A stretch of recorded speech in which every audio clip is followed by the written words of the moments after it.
This past winter, you may have noticed a few snowplows with fun, creative names cleaning up our streets. But did you know that those names were the work of our own Worcester Public School students? One of the fun things that we wanted to do was work with the school department and having a fun activity with the students where they can name our snowplow trucks. Snowplows trucks play a good role in the community of really, going in there and taking care of our streets and plowing the snow. And so a lot of the students have that engagement with them in the streets. This is a fun way to name a truck and have the ownership of the name. The Name a Snowplow contest was open to K through 12 students from the Worcester schools. Residents got to vote for their favorite names from a list of 50 unique entries, ultimately picking only 4. Mrs. Stephanie Trainor's grade 6 class from Francis J. McGrath Elementary School took inspiration from hip-hop, submitting Scoop Dogg as their entry. They like that rap music scene, and especially because he just did the Super Bowl last year, so still relevant. So a couple of them were listening to the songs when they were going through the edited versions, so that they come up with inspiration. Keeping with the musical theme, Ms. Victoria Alexander's grade K through 2 sail class at Norback Avenue School submitted Fleetwood Mac.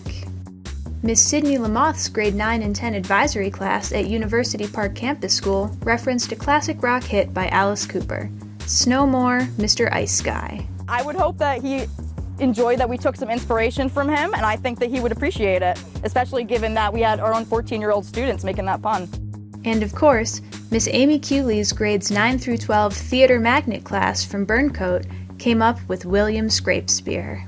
I think there are just some classic kind of stories and tropes that people can understand. It is harder to kind of get people to connect with it today just because the language is so old. It's hard to read Shakespeare, but when you see Shakespeare and you see it done well, you realize that it was really for the common person. And I think the more we can see kids can see Shakespeare performed, the stories kind of are timeless, and that's why. Each of the winning classes used a slightly different method to come up with their name. We were in the middle of our poetry unit, and we were discussing figurative language and hyperboles, alliteration, and how different brands, businesses use catchy phrases to come up with their slogans and promote their businesses. So when this opportunity came up, they each decided we wanted to participate. They all came up with a name for the snowplows, and then we wrote all the names on the board and voted as a class, and Scoop Dogg was the final choice. We, as a class, were brainstorming one day, and we had kind of 2 or 3 names that we came up with, and we decided on submitting William Scrapespear. We love a little friendly competition with the staff and paras, so to support inclusive opportunities for our students, we named some snowplows and had the students pick what they liked the most. So we were trying to just do something punny using snow. I want to give 2 shout outs to 2 students here, Dante and Manuel. We first were toying with the name Snow More Mr. Nice Guy, but then we updated it to Snow More Mr. Ice Guy, and that's what we landed on. The winners didn't just get to have their names put on a truck, they got a unique opportunity to connect with the people that keep our city running smoothly, even when the weather gets crazy. Their trucks paid them a special visit, joined by the city manager and some of our DPW staff. We actually had the opportunity for Worcester Parks to invite us to a city hall meeting where we got recognized for naming the snowplow, and now the snowplow is here for us to do kind of like a photo shoot. We got some cool swag, and the kids are just really excited to see their imaginative name come to fruition on this snowplow. So this is a great opportunity for the students to become more integrated into city operations and learn a little bit more about the Department of Public Works and Parks.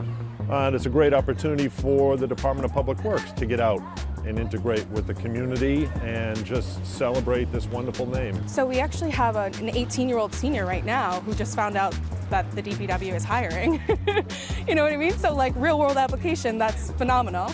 But then the kids just get involved in their city, and they just found out the city manager performed in theater. I think it's just a really great opportunity to instill some community. Like, we love getting our kids out in the community, whether it's doing field trips to the public library or doing some service work within our community. So I think this is just another great step to kind of bridge our education with what's going on in our community in Worcester.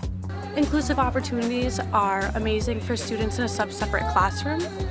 not all students have these opportunities, so we're very thankful for them to be able to do this today.